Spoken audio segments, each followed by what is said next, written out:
अगर मैं आपको या आपके फ्रेंड या फैमिली मेंबर को कैटेगराइज करूं तो हम सब इस बेल कर्व में कहीं ना कहीं लाई करेंगे। कई हमारे फ्रेंड्स और फैमिली मेंबर्स एक्सट्रीम लेफ्ट में लाई करेंगे, जो कि बहुत ही चुप रहते हैं, इंट्रोवर्टेड हैं और साथ में लोग इनकी रिस्पेक्ट नहीं करते। इस कर्व के बीच में मैक्सिमम दुनिया की पॉपुलेशन है, जो कि एवरेज परफॉर्मर्स हैं और ना ही ये कम्प्लीटली इंट्रोवर्टेड है, ना ही एक्सट्रोवर्टेड। और फाइनली एक्सट्रीम राइट में कुछ लोग हैं जो बेशक चुप रहते हैं, लेकिन बहुत से लोग इनकी रिस्पेक्ट करते हैं, जैसे कि सचिन तेंदुलकर एक्सट्रीमली राइट में लाई करेंगे, क्योंकि उन्होंने खुद अपनी autobiography playing it my way में लिखा है कि मैं ज्यादातर चीजें अपने तक रखता हूँ, मुझे शांत रहना बहुत पसंद है। इसके अलावा इलॉन मस्क, ए.आर. रहमान या फिर फिक्शनल कैरेक्टर शर्लॉक होम्स भी राइट में लाई करेंगे। तो सवाल ये है कि ऐसी क्या क्वालिटीज हैं जिसकी वजह से शांत रहने के बावजूद कुछ लोग दुनिया में रिस्पेक्ट ले पाते हैं, जबकि कुछ लोग बस कोशिश करते रह जाते हैं। आज हम उन्हीं 6 हैबिट्स के बारे में बात करेंगे जो किसी भी क्वाइट इंसान की मदद कर सकता है इस दुनिया की रिस्पेक्ट पाने में। तो सबसे पहली हैबिट आती है बॉडी लैंग्वेज। हम किसी भी इंसान की पर्सनैलिटी के बारे में उसकी बॉडी लैंग्वेज से पता कर सकते हैं। अगर कोई इंसान बहुत कम भी बोलता है और उसकी स्ट्रॉन्ग बॉडी लैंग्वेज है, तो ये एक इम्पोर्टेंट रोल प्ले करती है उसके आसपास के लोगों को उसकी स्ट्रॉन्ग प्रेजेंस बताने में। इसको समझने के लिए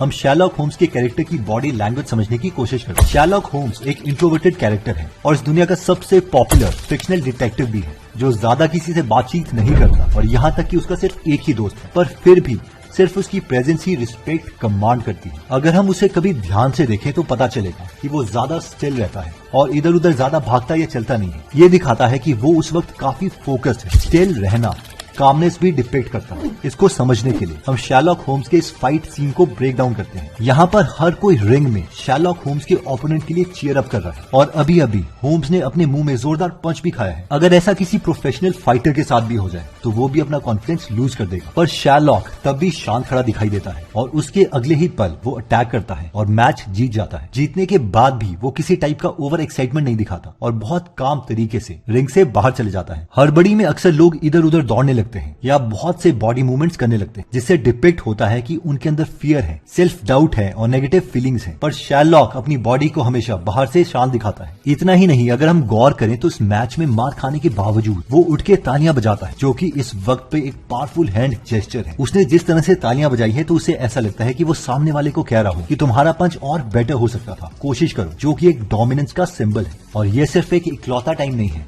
जब होम्स बॉडी जेस्चर को यूज कर रहा है अपनी डोमिनेंस को दिखाने के लिए। अक्सर बात करते वक्त वो हल्का सा सामने वाले की तरफ झुकता है और सामने वाले पर अपनी नजर टिकाए रखता है। इसके अलावा कई बार ये बताने के लिए कि he is currently in charge, वो अक्सर अपने हाथों का भी यूज करता है। और रियल लाइफ में बात करते वक्त या कोई स्पीच देते वक्त हम देखेंगे कि बड़े लीडर्स जैसे कि इलॉन मस्क, जो असल में शांत रहते हैं, पर बोलते वक्त वो अपने हाथों का बहुत इस्तेमाल करते हैं। हाथों का यूज करना बोलते वक्त कॉन्फिडेंस दिखाता है और सामने वाले को कॉन्वर्सेशन में बांध कर रखता है। झुके हुए कंधे या नीचे रखी आंख और जेब में हाथ कभी भी एक पावरफुल बॉडी लैंग्वेज नहीं है और ये अक्सर लैक ऑफ कॉन्फिडेंस दिखाते हैं, जिसका मतलब है कि अगर हमने बेल कर्व के एक्सट्रीम लेफ्ट से एक्सट्रीम राइट में शिफ्ट होना है तो हमें हमेशा अपनी बॉडी लैंग्वेज पर ध्यान देना पड़ेगा और किसी भी सर्कमस्टांसेस के अंदर अपने उस ऑरा को कमजोर नहीं होने देना, क्योंकि जब हम सामने वाले के अकॉर्डिंग अपने रिएक्शंस बदलते हैं तो आसपास के लोगों का नजरिया हमारे लिए बदलता है और यहीं से मिलता है हमें हमारा second point, being non reactive. एक इवेंट में सलमान खान, ए.आर. रहमान और लिरिसिस्ट कपिल सिब्बल साथ आए होते हैं। सलमान खान सबकी तारीफ करते हैं, लेकिन ए.आर. रहमान के लिए वो कुछ और बोलते हैं। आइए इसे सुनिए। रहमान आप सबको पता है कि बड़ी एवरेज हैं, करेक्ट ना? रहमान आप सबको ही पता है कि बहुत एवरेज है और ये स्टेटमेंट जब सलमान बोलते हैं तो आप सोच सकते हैं कि एक ऑस्कर और Grammy award winning music director जो ये बात सुनकर कैसा लग रहा होगा, पर ए.आर. रहमान इसके जवाब में बस एक स्माइल देते हैं। यही है the art of being non reactive. वो चाहते तो कुछ भी बोल सकते थे, लेकिन उन्होंने कुछ भी रिएक्ट करना जरूरी नहीं समझा। यही हम्बल नेचर ए.आर. रहमान को बाकी सबसे अलग बनाती है। ये सिचुएशन कितनी इंटेंस थी, स्पेशली इतने बड़ी पर्सनैलिटी के लिए, वो हम कमेंट बॉक्स में देख सकते हैं। कैसे हर किसी को दूर बैठे स्क्रीन पर भी इस सारी चीजों को देख के कितना गुस्सा आ रहा है। हालांकि ए.आर. रहमान को भी ये बात बुरी लगी और एंड में उन्होंने सलमान के साथ हाथ भी नहीं मिलाया, पर शुरुआत में उन्होंने कहीं भी ये रिफ्लेक्ट होने नहीं दिया कि उन्हें वो चीज ने अफेक्ट किया है और बहुत समझदारी के साथ उन्होंने इस सिचुएशन को हैंडल किया। ऐसी सिचुएशंस हमारी लाइफ में भी कई बार आती है जहां लोग आपको उकसाते हैं उनसे आर्ग्यूमेंट करने के लिए और वो चाहते हैं कि आप उनकी बातों पर रिएक्ट करें। ऐसा करने से उनका तो कोई नुकसान नहीं होता, पर हमारी ही एनर्जी स्टूपिड आर्गुमेंट्स में वेस्ट होती है। इसलिए हमें हर सिचुएशन में रिएक्ट नहीं करना चाहिए। हमारी इस लिस्ट में नेक्स्ट हैबिट आती है be a good listener. Imagine करो कि आप एक बड़े से हॉल में बैठे हो जहां आपके साथ और बहुत से लोग हैं और इस हॉल में किसी टॉपिक पर डिस्कशन चल रही है। सब अपनी बातें बोल रहे हैं, और आप बस उन्हें सुने जा रहे हो। आप बोलना तो चाहते हो पर आपको समझ नहीं आ रहा है कि बोलना क्या है, और उसी वक्त डिस्कशन में एक इंसान गलत इंफॉर्मेशन पास कर देता है। पर सब अपनी बातों में इतने उलझे हैं कि किसी ने इस बात पर ध्यान ही नहीं दिया, लेकिन आप इस बात को आइडेंटिफाई कर लेते हो, और यही है आपका टाइम बोलने का। और जब आप उस वक्त सही इंफॉर्मेशन पास करोगे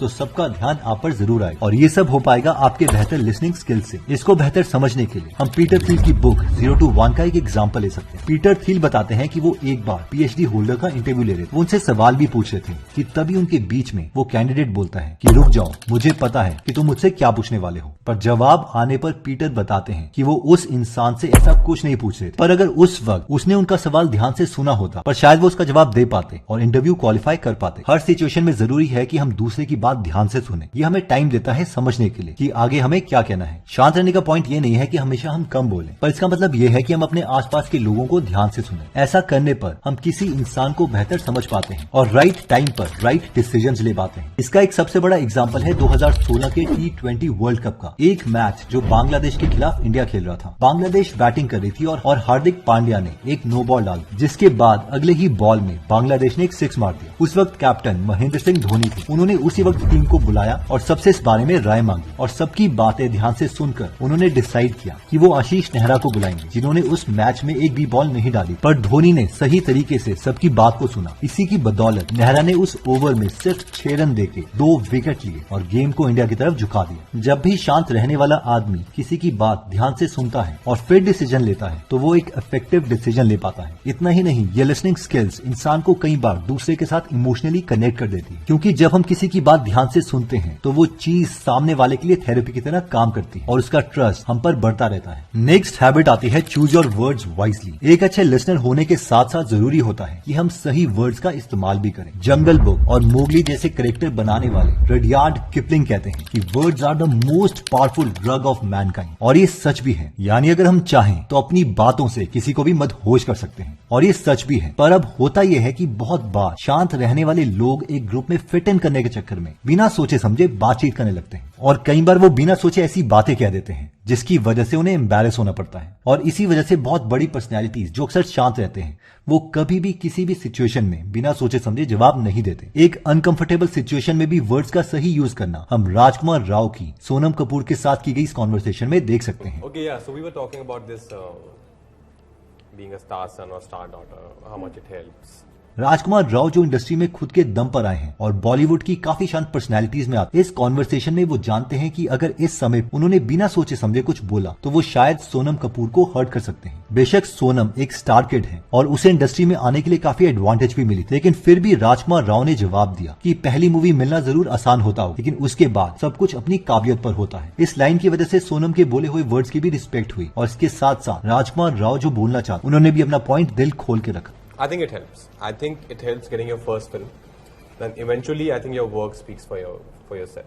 But I think it helps in getting your first break. इसलिए हमेशा कुछ बोलने से पहले खुद से पूछिए कि क्या वो बात बोलना जरूरी है, और अगर हाँ तो खुद से अगला सवाल पूछ कि क्या वो बात बोलने से किसी के इमोशंस को ठेस तो नहीं पहुंचेगी, और अगर हाँ तो उस बात को मत ही बोलिए। हम इस कॉल में सुन सकते हैं, ये कॉल पूरे सोशल मीडिया में वायरल हुई थी। इसमें हम सुन सकते हैं कि कपिल शर्मा एक जर्नलिस्ट के साथ एक आर्ग्यूमेंट में आ जाते हैं, और धीरे धीरे वो आर्ग्यूमेंट इतना बढ़ जाता है कि कपिल शर्मा गाली गलौज में उतर आता है, जिसकी वजह से रिकॉर्डिंग लीक होने के बाद पूरे देश में कपिल शर्मा की हर जगह बेइज्जती होती है। तेरे पास ये हैकर नंबर था उसका। वी हैड नॉट, आपको कुछ समझ में आता नहीं है, समझा ना? आपको इंग्लिश भी नहीं आती है सर। जिस दिन तू मुझे मिल गया ना, इंग्लिश तेरी माँ।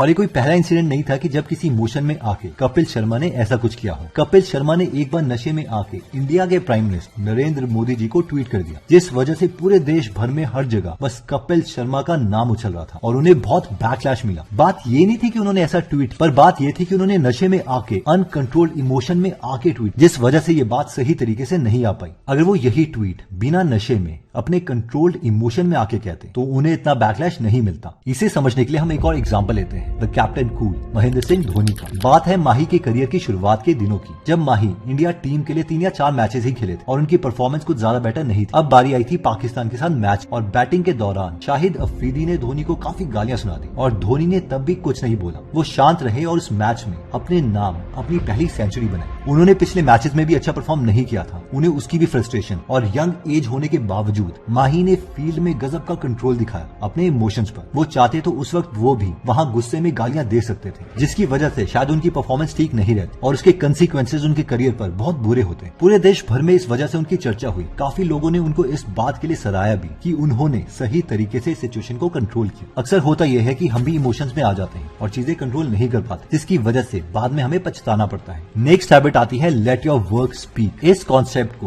हम जॉन विक के कैरेक्टर की मदद से समझने की कोशिश करते हैं। जॉन विक 1 में दिखाया जाता है कि कैसे जॉन विक नाम का एक इंसान पूरी दुनिया से दूर अकेला रह रहा है और अपनी वाइफ की डेथ के बाद वो एक कुत्ते को अपनी लाइफ में सबसे इंपॉर्टेंट समझता है। लेकिन एक दिन उस कुत्ते को लोग मार के चले जाते हैं और फिर सामने आता है जॉन विक का असली रूप। वो अंडरवर्ल्ड का सबसे ज्यादा रिस्पेक्टेड इंसान होता है जिससे सब लोग डरते हैं, पर वो भी एक शांत रहने वाला कैरेक्टर है। इनफैक्ट वो इतना शांत है कि उसने तो दुनिया में किसी से कोई कनेक्शन बनाया ही नहीं और वो अंडरवर्ल्ड की दुनिया से भी दूर चला गया। लेकिन इतने सालों के बाद जब पूरे अंडरवर्ल्ड को पता चलता है कि जॉन विक किसी की जान का दुश्मन बना है, तो सारे लोग डरने लग जाते हैं, क्योंकि उसकी अभी भी अंडरवर्ल्ड में रिस्पेक्ट है। और इसका रीजन है उसका काम। उसने अपने आप को अपने काम में इतना माहिर बना लिया है कि उसे जरूरत ही नहीं पड़ती कुछ बोलने की, और अपने काम के परफेक्शन से ही वो दुनिया के हर सवाल का जवाब देता है। और यही हम असली दुनिया में देख सकते हैं। कोबी ब्रायंट, जो बास्केटबॉल के सबसे महान खिलाड़ियों में से एक माने जाते हैं, वो कहते हैं कि साथ वालों के साथ ज्यादा बातचीत न होने की वजह से वीकेंड्स पर कोई भी उन्हें पार्टीज में नहीं बुलाता था। उन्हें इस बात का बुरा बहुत लगता था, पर उस वक्त वो खुद को बास्केटबॉल कोर्ट में ले जाते और तब भी प्रैक्टिस करते रहते जब तक वो थक के सो नहीं जाते। My peers, I wasn't invited to parties or friendly gatherings on the weekend. So on Fridays and Saturdays, I would go in my rec room with my basketball and basically dribble myself to sleep. उन्होंने decide कर लिया था कि वो दुनिया को जवाब अपनी परफॉर्मेंस से देंगे। और ऐसे ही बहुत शांत लोग हैं जिसे दुनिया उनके काम से जानती है, ना कि उनके शब्दों से। शांत रहने वाले लोग ऑलरेडी ब्लेस्ड होते हैं। वो बाकियों की तरह दूसरों के साथ शब्दों में नहीं उलझते, बल्कि वो हमेशा अपने विचारों में होते हैं। और कभी कभी आसान नहीं हो पाता उनके लिए इस दुनिया में रिस्पेक्ट गेन करना, लेकिन ये है वो 6 पॉइंट जिन्हें हम फॉलो करें तो ये हमारी मदद कर सकते हैं। 2 बहुत ही अमेजिंग बुक समरी है इसी टॉपिक पर। एक है नो मोर मिस्टर नाइस गाय, जो हमें बताती है कि कैसे हम प्रैक्टिकल रहें, और दूसरी है quiet the power of introvert. इन दोनों बुक की डिटेल्ड बुक समरी हम हिंदी में फ्री में गीगल ऐप पर सुन सकते हैं, जहां पर 1200 से ज्यादा बुक समरीज हिंदी में, इंग्लिश में, बंगाली, मराठी और तमिल में अवेलेबल है। ट्रस्ट मी, गीगल ऐप आपका लाइफ लॉन्ग फ्रेंड रहेगा, इसलिए इसे एक बार जरूर ट्राई करें।